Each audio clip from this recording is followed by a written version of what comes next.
Hi, my name is Dale Johnson, and I like to make things. I figured I'd show you guys, share a little bit about what I've been working on lately. If you've been following me on Twitter, you might have seen a little bit of this, little previews and stuff, the screenshots I've shown.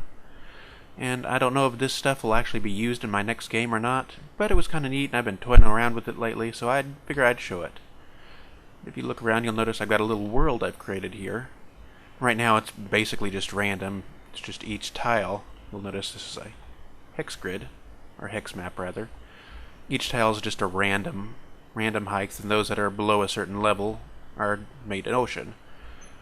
And if you look closely, you'll notice the ocean, it's got little waves going in and out, and even has kind of a surf effect going on. And you might be wondering how I did that, or maybe you're not, but I'll show you anyways. If you go down in here, you'll notice there's not actually any water or anything. It's just a mesh, and if it's below a certain level, then it's colored blue. And if you'll notice, the deeper it goes, the bluer it gets.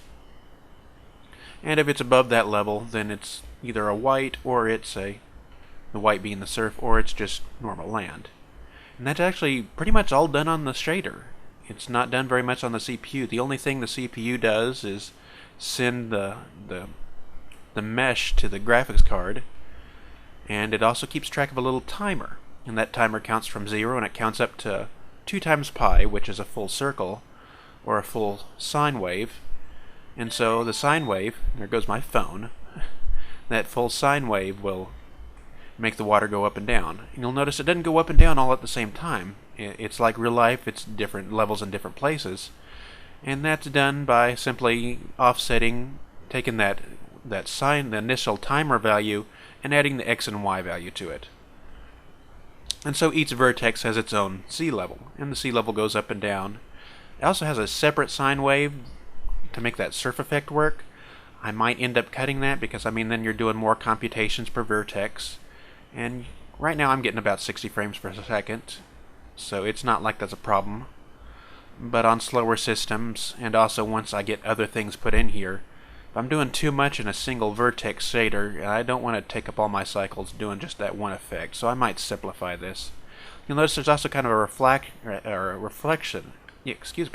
refraction effect going on. The waves, the water is moving, or gives that effect that it's moving, and that's just in the vertex shader too. If I turn on the grid here, you'll notice it's moving back and forth. You'll also notice, if you look really closely, that all the quads are not triangulated the same way, and before the games or the application sends the mesh to the CPU, or the GPU rather, it'll figure out, okay, which way will look best, because we want it to have a nice outline. There goes my phone again. We want it to have a nice outline.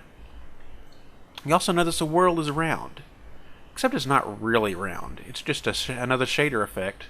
The further away on the X and Y axis a vertex is from the camera, it'll move it down on the Z axis, the Z axis being the up axis in my case for my engine. So it makes it look like it's round, but it's really cheating. It's not.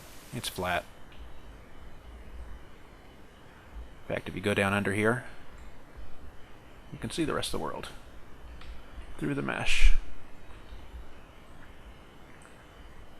And I'm not quite sure if this will actually be used for my next game. It's kind of just something I'm playing around with now.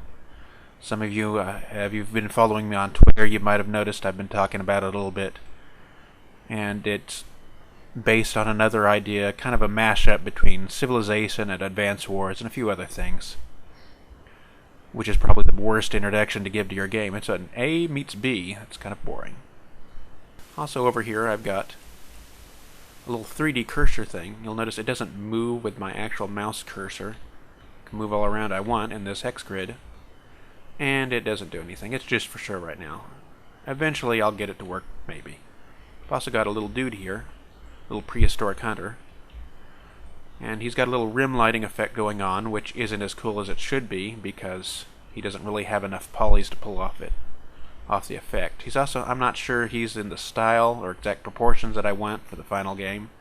He's also half naked, but whatever. One effect I'd actually like to add, I'd actually like to add another mesh for the surface of the water. Maybe add a little reflection effect.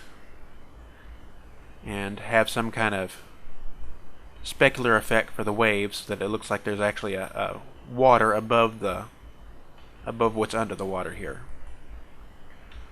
We'll see about that. But that's what I've been working on lately. We'll see if anything comes of it.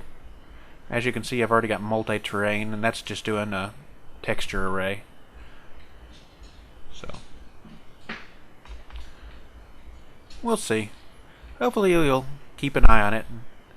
If I work on it anymore, I'll show you guys some more. Well, this is Dale Johnson, signing out.